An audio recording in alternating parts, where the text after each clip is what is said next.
Glória a Deus. Cumprimento as irmãs com a paz do Senhor. Amém? Aproveitando que você está de pé, abra sua Bíblia em 2 Timóteo.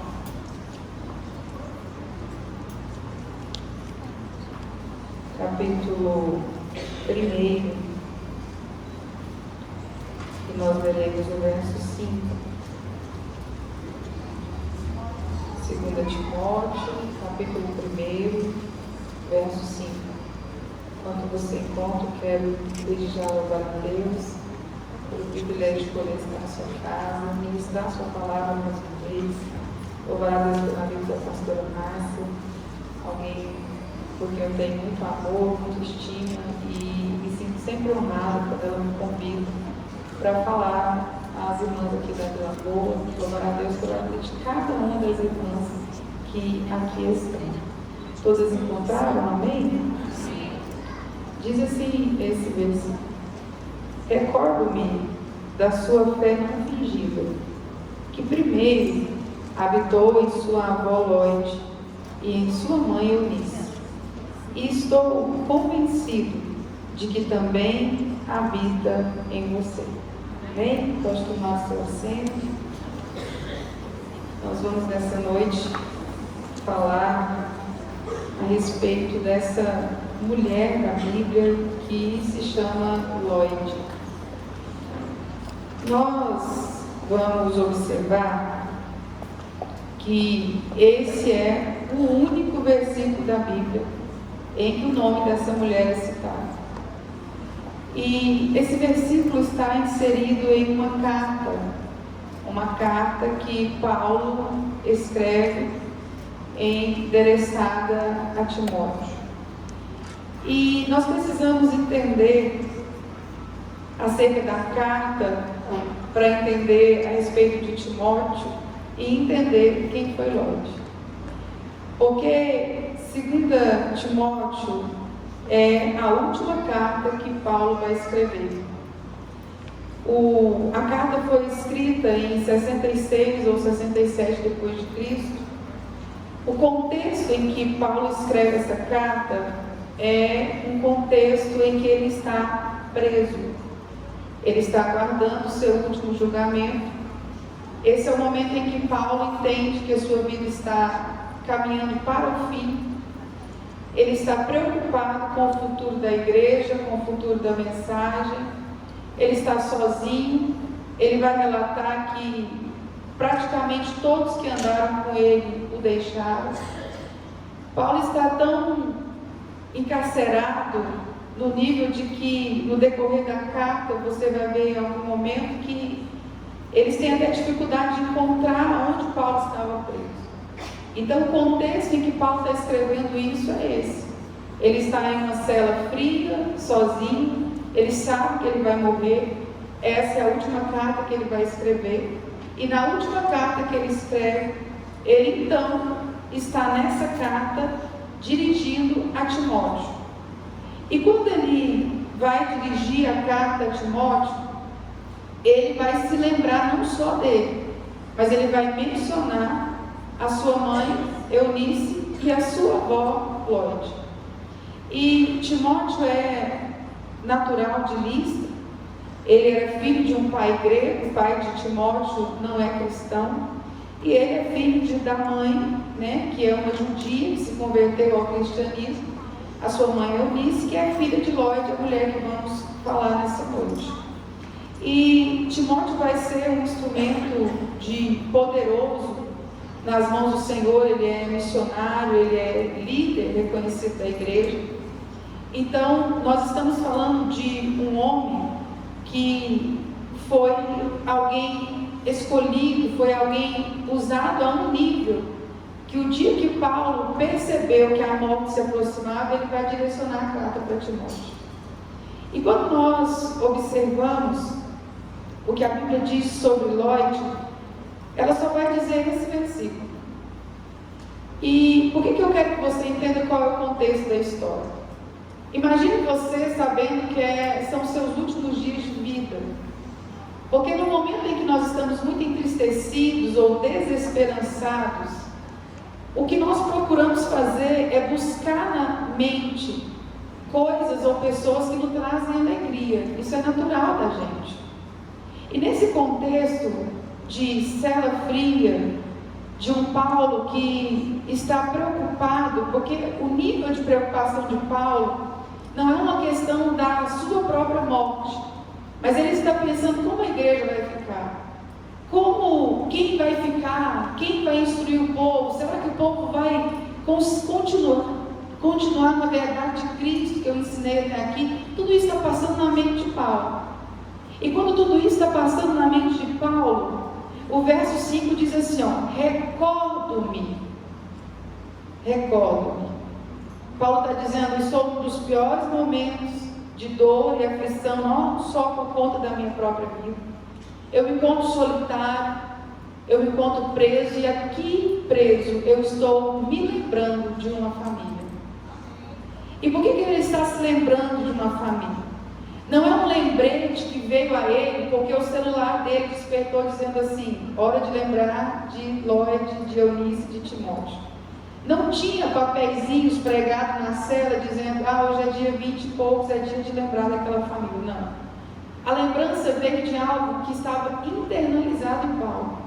A partir do momento que o convívio com aquela família trouxe ao coração de Paulo uma esperança de que a igreja poderia continuar. Você já pensou em ser essa família?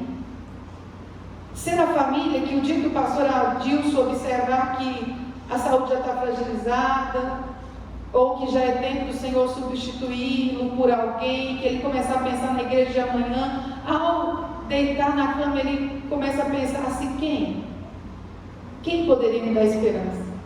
A família de quem que eu entregaria o cajado com tranquilidade, entendendo que vai continuar a boa obra, que vai ter princípio bíblico, que vai ter maturidade, que vai ter estabilidade espiritual, emocional para conduzir o povo. Nós precisamos entender que a nossa geração vive mais ou menos o que acontecia nessa época aqui. Porque nos dias em que Paulo estava preso, havia uma perseguição contra a igreja. A igreja não era ovacionada, ela não era aplaudida. Tanto é verdade que Paulo está preso.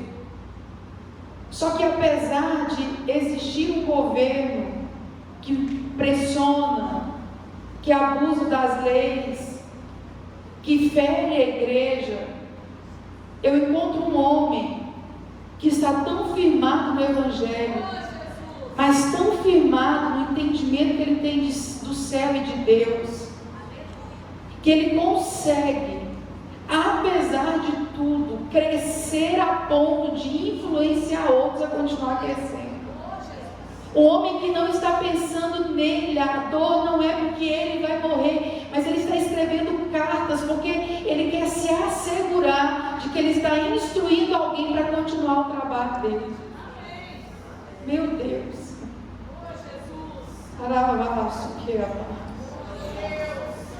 E quando ele vai pensar, ele não vai lembrar só de Timóteo, que caminhou com ele, que foi filho dele no sentido de ser discipulado por ele, mas ele vai se lembrar exatamente também da mulher que nós vamos falar nessa noite.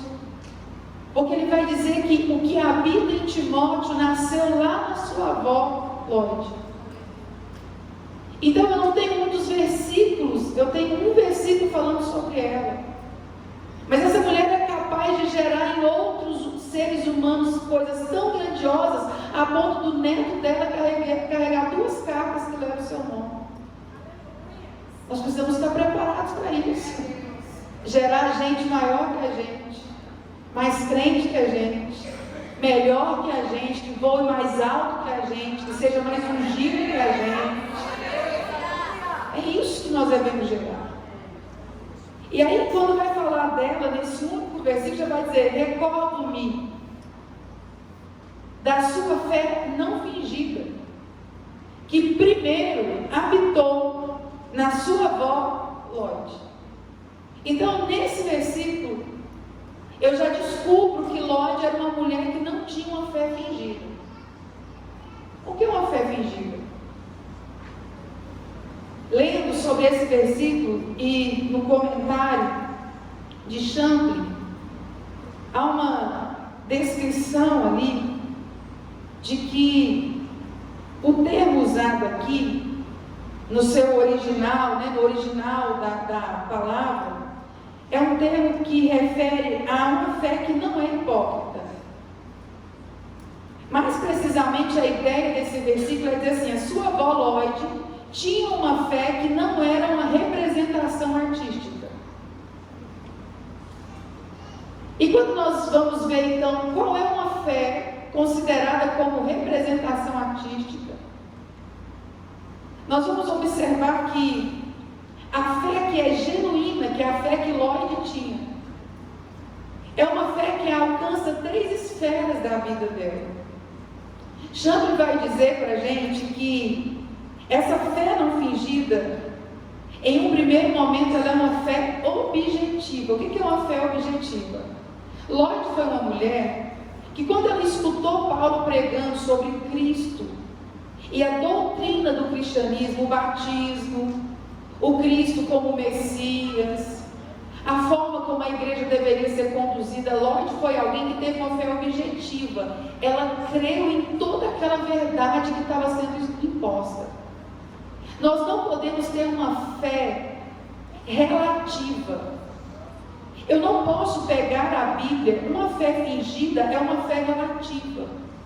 É uma fé que eu concordo com alguns versículos e discordo de outros. A Bíblia ela é inteiramente inspirada por Deus. Então a parte que fala do dízimo, Deus. A parte que fala que o que Deus uniu o homem não separa, Deus. A parte que me diz que casamento é entre homem e mulher e vão gerar filhos, Deus.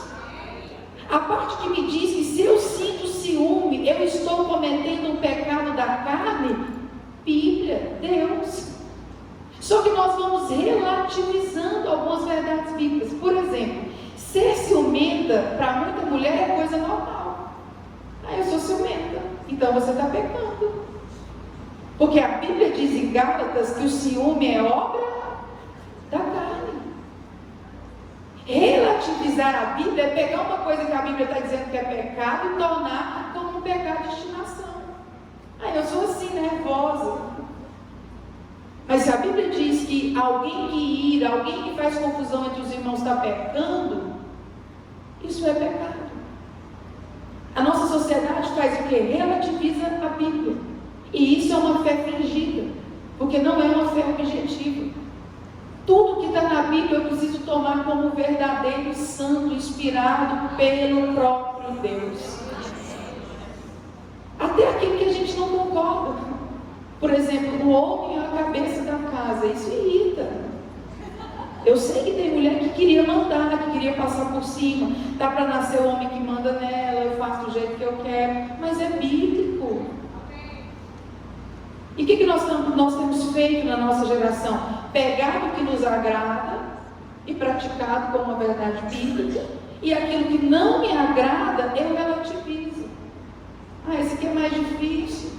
A Bíblia diz que uma mulher de Deus, ela é moderada. E nós temos excessos. A Bíblia diz que nós precisamos ensinar o caminho dos nossos filhos. Esse papel é intransferível, mas a gente relativiza ele. A Bíblia diz que nos deu pastores, e as pessoas não querem obedecer os seus pastores mais. Então a fé de Lóide é uma fé objetiva, porque tudo que o Cristo que ela aceitou disse por meio das suas palavras, daqueles que continuaram a obra, tudo que eles disseram que era verdade, ela creu que era verdade. Nós precisamos parar de querer saber mais do que a própria palavra nos orienta. Voltar a ter a humildade de tomar todo o princípio bíblico como um princípio imutável de Deus na nossa vida. Ela não tem uma fé fingida, ela não é uma artista. A A segunda fé que essa mulher possui, que faz dela uma mulher com uma fé genuína e não fingida, é que essa fé entra no âmbito do subjetivo. Ela creu em tudo que o cristianismo trouxe, e ao crer em tudo que o cristianismo trouxe, ela traz essa fé para dentro dela. Ela tem convicção interna daquilo que externamente ela diz que acredita.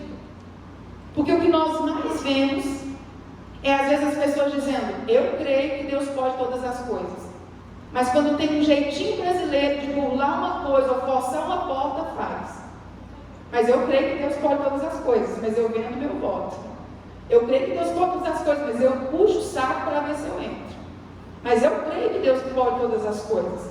Mas basta uma coisinha chegar na minha casa que eu já deito e quero morrer e não saio da cama. Uma fé subjetiva é uma fé que vem para dentro. É uma fé que ela não fica só naquilo que eu pronuncio, ela fica dentro de mim de uma forma que aquilo me conduz. Se a alegria do Senhor é a nossa força, cadê a nossa alegria? Se a gente realmente acredita que nunca se viu o justo mendigar o pão, por que a gente tem tanto medo de morrer de fome?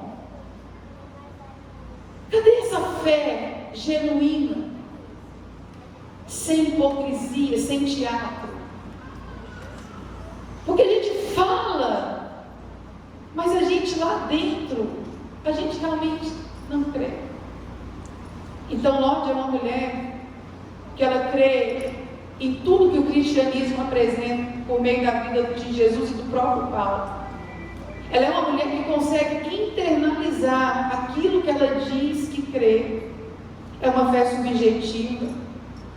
E agora ela é uma mulher que tem uma fé como virtude, que é a fé das obras, lá do fruto do Espírito. Olha, eu digo que creio, para você entender o que é a fé genuína que Lloyd tinha. Eu entendo no meu interior que eu creio, e porque eu acreditei no que estava escrito, porque eu internalizei o que estava escrito, agora eu pratico o que eu digo que acredito. Falta prática. A gente diz ser mulher de Deus, mas briga por causa do estacionamento. A gente diz que é mulher de Deus, mas se irrita com facilidade. O Deus do amor, a gente canta sobre o amor. Mas eu fico olhando às vezes, estava no estacionamento, fui ministrar num evento esses dias que era numa chácara.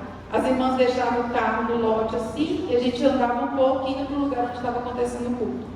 O Alessandro ficou lá no estacionamento, tinha uns irmãos da igreja trabalhando no estacionamento. E quando a gente voltou, um carro tinha fechado nosso, e ele falou assim: nossa, vou lá ver se eu consigo achar aquela irmã. Aí ele olhou para o outro e falou assim: é aquela.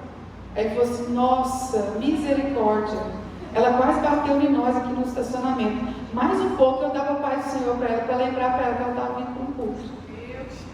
Então, infelizmente, quem trabalha nos bastidores de igreja sabe como é isso. Cadê a nossa fé? Cadê o que a gente diz que acredita? Cadê a nossa fé no relacionar em família? Cadê a nossa fé no casamento? Nós estamos falando de uma mulher que tem uma fé genuína. Uma mulher que quando ela vai para o banco e o idoso entra na frente dela, eu acredito que ela não quer matar o idoso, porque ela ama. E a gente fala tanto de coisas que a gente parece atrizes do Evangelho. Simplesmente atrizes do Evangelho. É triste ver a distância que a gente tem andado entre o que a gente fala e o que a gente faz.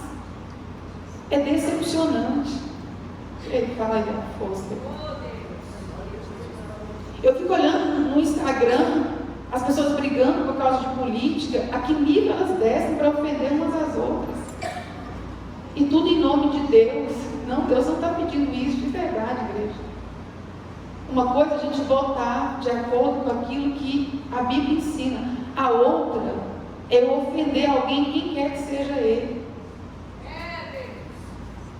Aí eu tenho uma mulher que, por causa da fé genuína que ela tinha, ela preparou a casa dela todinha.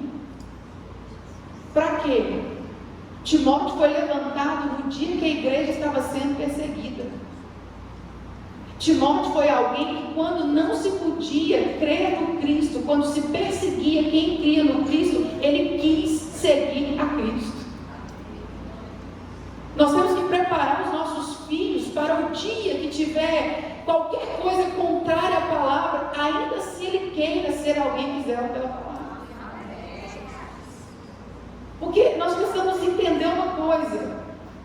Se foi dito aqui pela pastora Márcia, eu concordo plenamente com o gênero dela. Juízes mostra para nós o seguinte: Deus estava sempre no controle. Quando ele queria trazer misericórdia, ele levantava um juiz. Quando ele queria juízo, o que ele fazia? Trazia algum inimigo para governar Israel. Então a nossa oração tem que ser misericórdia. Porque pode ser que Deus queira trazer o tempo do juízo para o Brasil. E no tempo do juízo, o que Deus vai fazer? Você vai ver a diferença entre quem serve e quem diz que serve. Aí vai sumir que aí alamaço. Deus está chamando as mulheres para voltar para dentro das suas casas, no sentido de olhar para os seus filhos e educá-los, segundo a palavra. Porque o dia que houver uma lei que impõe para o seu filho algo que contraria a palavra, ele é crente suficiente para se manter fiel ao Deus que você ensinou sobre ele. Eu não posso ir para Brasília, bater panela e deixar de cumprir o que é preciso dentro da minha casa. Falar que eu sou a favor da família, mas eu estou no quarto casamento. Eu sou a favor da família, mas é eu, minha esposa e a pornografia. Não, isso não é a família tradicional. Eu sou a favor da família, mas eu ponho o meu filho contra a minha sogra. Eu sou a favor da família, mas eu falo mal dos parentes do meu marido todo dia para os meus filhos, mas eu sou a favor da família. Não, você não é a favor da família. Você não é a favor da família. Eu sou uma sogra que não tem a sabedoria que Lloyd teve como mãe e como vó. Porque eu sou uma sogra que o dia que o meu filho, a minha filha está brigada com o marido, eu dou conselho: deixa, vem para casa da mamãe. Eu estimulo o meu filho, a minha filha, aos defeitos da minha nora ou do meu genro. Isso é ser a favor da família? De verdade, irmão? Não. A igreja precisa ter uma fé genuína de novo.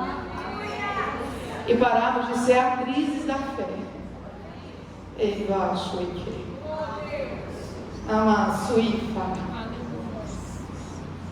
essa é a fé de Lloyd. Essa mulher consegue praticar o que ela diz que ela acredita. Sabe, eu conheço algumas mulheres que estão na igreja desde muito tempo, mas quando você vai falar na família dela, quando você vai conversar com os filhos, eu já aconselhei muito na minha igreja, eu observava que há um desligamento entre o que a gente diz que acredita e o que a gente pratica no dia a dia. Fala mal da igreja junto com os filhos, pontua os problemas da igreja junto com os filhos, critica lideranças junto com os filhos, desmoraliza a própria igreja junto com os filhos. Por que seu filho vai querer vir para a igreja se nem você está aguentando ficar aqui? Isso aqui é tão cheio de defeitos. A Bíblia vai dizer que a fé não fingida que habitava em Lloyd vai alcançar o neto dela. Eu tenho uma voz aqui nessa noite. Que você possua essa fé que entende, sente e pratica. De forma que quando o seu neto pensar em uma referência, ele vai se lembrar da vovó, da mamãe. Estevão. Meu Deus, nós precisamos acordar. Nós precisamos acordar.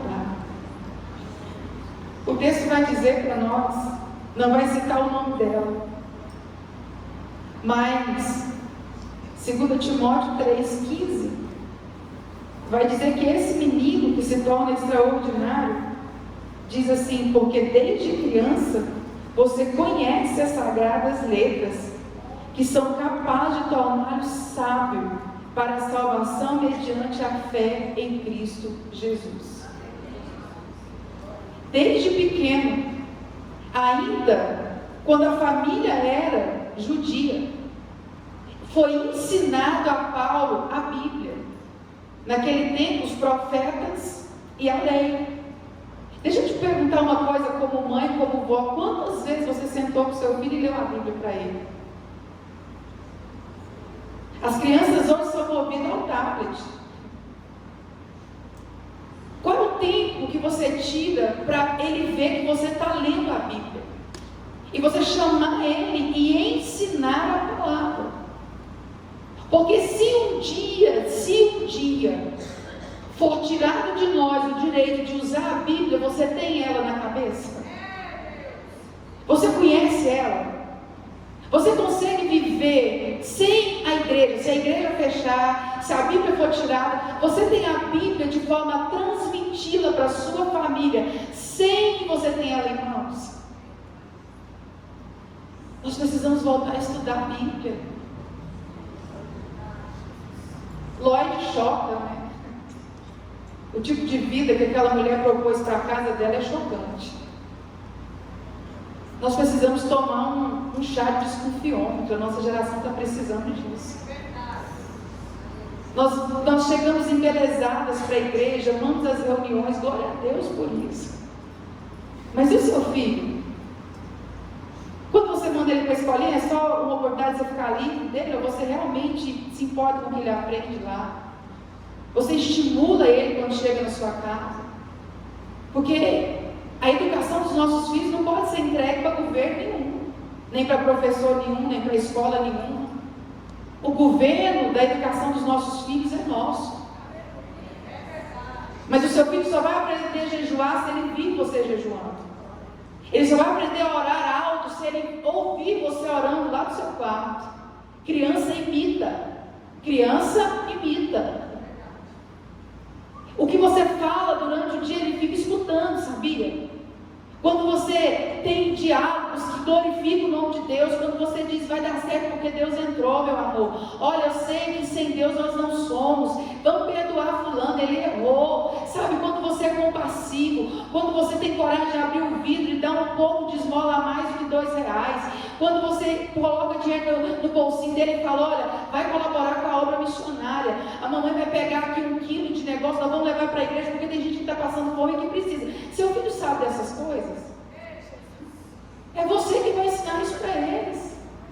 É você que vai contar a história de um Deus que faz. É por meio da sua vida. Você tem que dizer, meu filho, você quer, vamos orar.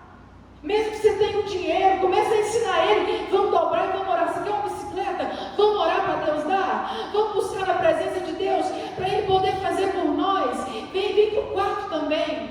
Seu filho ora com você. Seu neto ora com você. Ou vai para o quarto você sozinha e a casa que fica para lá. Eu lembro que quando eu engravidei da Bruna, passando por momentos muito difíceis, a oração que eu fazia é, Senhor, eu não quero que a minha filha conheça uma religião. Por favor, que ela conheça o Senhor. Se apresenta para ela. Eu não quero que a fé dela seja baseada em pode ou não pode. Eu quero que ela conheça a palavra. E eu me lembro que com 12 anos ela chegou e falou assim, mãe, quero furar a orelha. E a nossa igreja, eu sou muito tradicional. A Bruna, eu criei sem furar a orelha até os 12 anos. Aí eu falei assim, Alessandra, a Bruna quer furar a orelha. Ele disse assim, não pode. Eu falei, qual versículo bíblico que eu vou explicar para ela? Aí ele falou assim, uai, sei não, mas a gente não podia não. Eu falei, não tem. Eu tenho um versículo onde eu falo para ela que ela tem que ser modesta, né? E que ela não tem que promover escândalo. Nós servimos a uma igreja onde a minha igreja ainda é bem tradicional.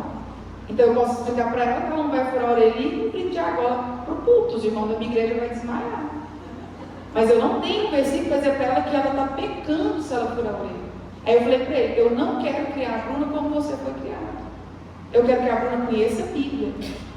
Eu quero que ela conheça a Bíblia, mesmo quando os nossos costumes não tiverem base bíblica. Porque tem hora que a gente inventa um segundo São Laura, segundo São João, segundo São Fernanda, Santa Fernanda, não é assim que a gente faz, tem hora. Experiências suas, coisas que Deus quis de você, tradição. Não, a geração precisa saber Bíblia. E aí eu fui conversar com ela, falei, minha filha, é assim, não tem um versículo, né, que te proíba. Mas a mamãe queria que você tivesse decência, né? Nossa igreja não usa. Então, assim, não escandalize, porque você vai contrariar o outro, e a Bíblia é amor. Então, assim, para que chegar, né, com uma pena pendurada desse tamanho aqui, para ofender alguém que se chocaria com isso? Se é amor, eu posso até gostar, mas por amor eu não vou fazer. Aí expliquei e tal, e para agora Deus é sempre um brilhozinho, pequenininho. Acho que ela entendeu. E eu sempre deixei claro para a Bruna que tudo que era movido na nossa casa era por causa do Senhor. E eu me lembro que quando o berçário, que eu falei para vocês, que eu tive que pôr, eu peguei dinheiro emprestado, e aí ela estava no consultório comigo e a Nara, que ela ficou arrumando uns negócios de moto aqui nesse dia, tinha que comprar uma moto. Quando a gente saiu, eu falei, Nara do céu, eu vou ter que vender um rim para arrumar esse dinheiro. Brincando com a Nara, a Bruna olhou e falou assim, já falou com a senhora, pastor, mas ela falou assim, que nada, mãe, parece uma pastora Márcia da vida, dá uma oferta para a senhora pagar esse aparelho. Aí eu descobri que a minha filha entendeu que o dia que eu não puder fazer, tem um Deus que pode. Aquele foi um dos melhores dias da minha vida, que nós venhamos a impregnar a verdade de Deus para os nossos filhos, para os nossos netos.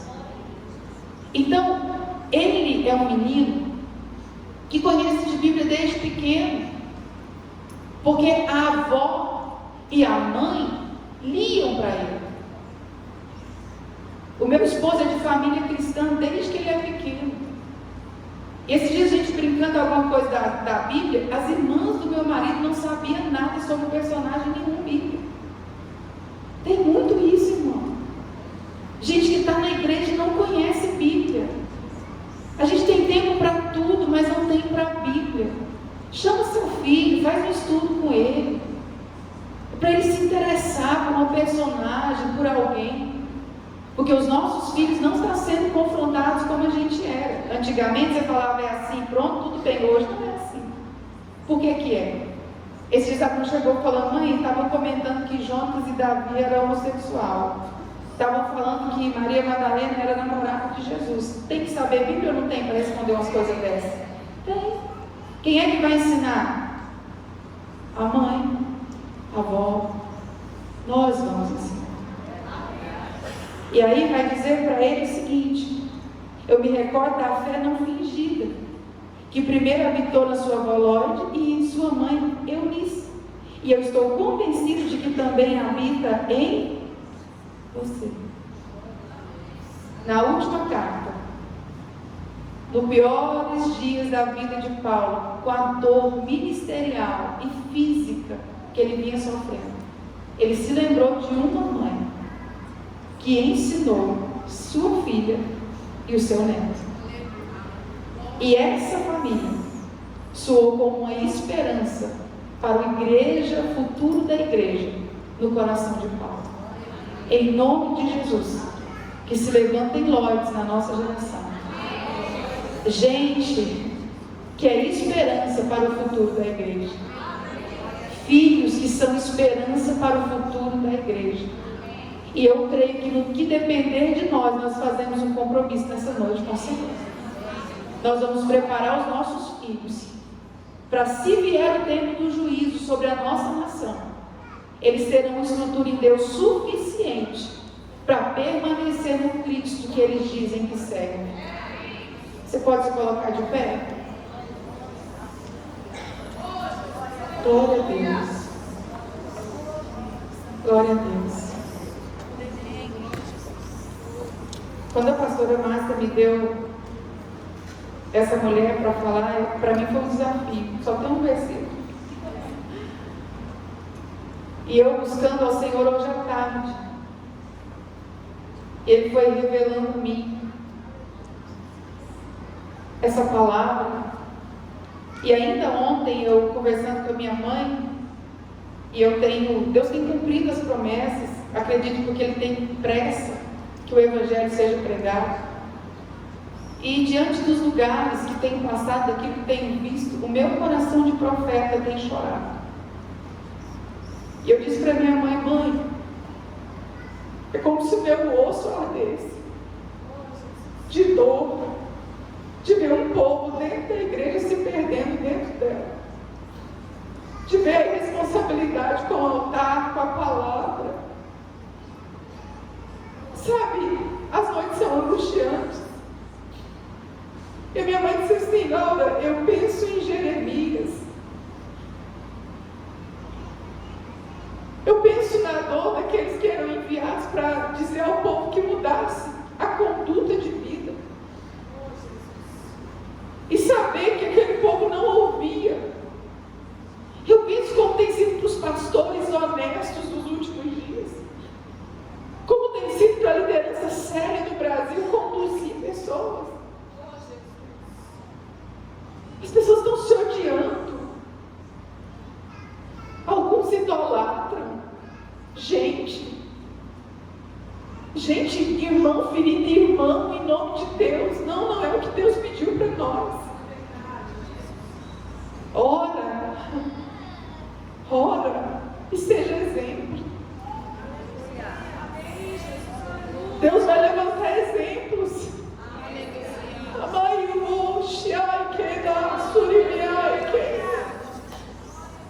Deus vai levantar exemplos. O socorro não vai vir de cima, o socorro vem da igreja. O socorro vem de homens e mulheres que vão pregar a verdade, porque os nossos jovens vão profetizar. O Espírito Santo está batizando criança nas igrejas e vocês têm visto isso. Ele está levantando crianças.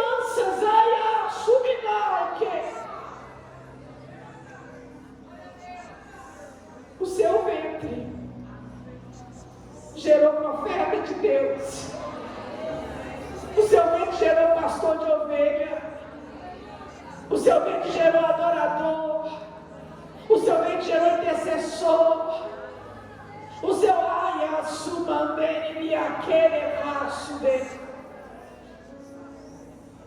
Deus está dando estratégia para mulheres nessa noite. E como Lloyd, dona de uma fé genuína, mulheres com fé genuína se levantarão nos últimos dias da terra. Eu acredito que por meio da boca do teu filho, gente lá na escola dele vai conhecer a respeito de Jesus. E me achou e levasse que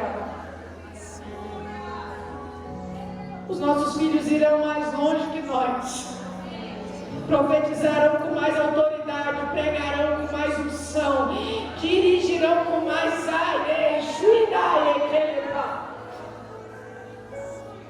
e nós vamos sair daqui e vamos ler a Bíblia para os nossos filhos. Nós vamos ensinar a Bíblia para os nossos filhos. E caso Deus decrete para o nosso país o tempo de juízo, nós continuaremos crescendo. Porque as portas do inferno não prevalecerão contra a igreja.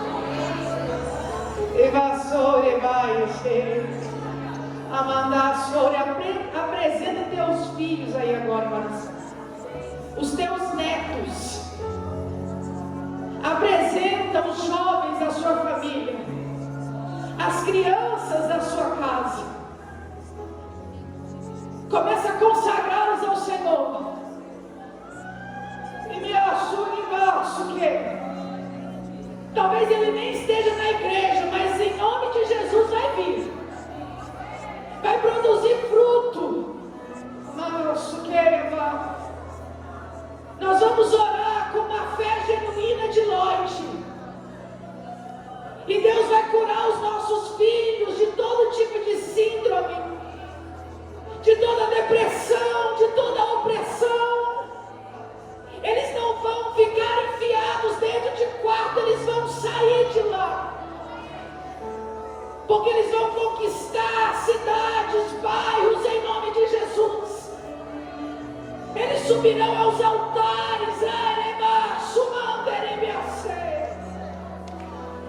Porque Lloyd se levantam nessa noite e tomam para si a responsabilidade de ensinar a respeito do Deus que serve.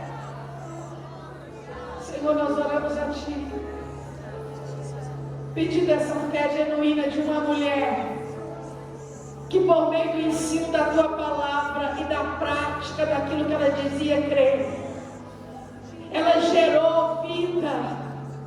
Ela gerou, Senhor, um homem que foi exemplo para a sua geração. Nós queremos ser lembrados como o futuro da igreja. Nós queremos ter uma casa confiável, a ponto de quando houver trocas, alguém poder achar vida na nossa casa. Nós queremos ser um consolo para a próxima geração. E nós declaramos, Senhor, nessa noite, arrependimento por aquilo que não fizemos até aqui. Por isso,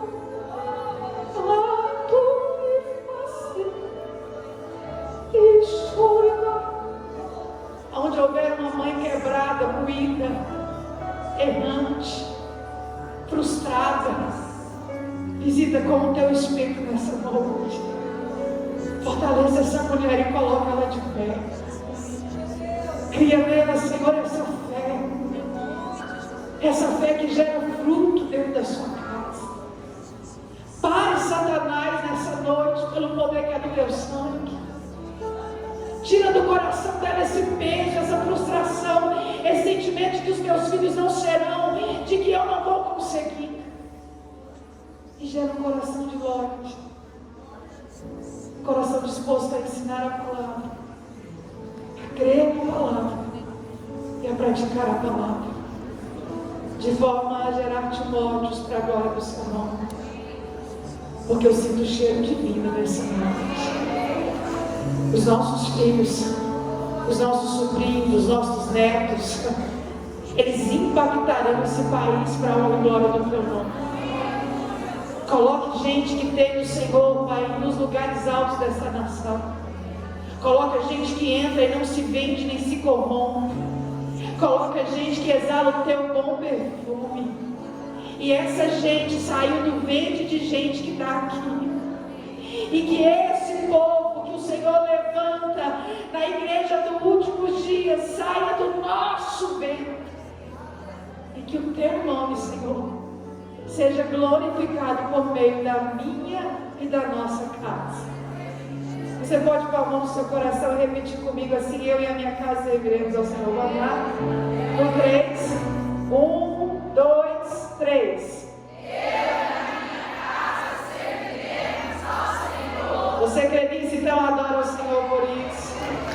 Receba da parte do Senhor ousadia, força, discernimento, e leva para a tua casa a bênção que foi derramada nessa noite. Eu agradeço e retorno aqui de direito.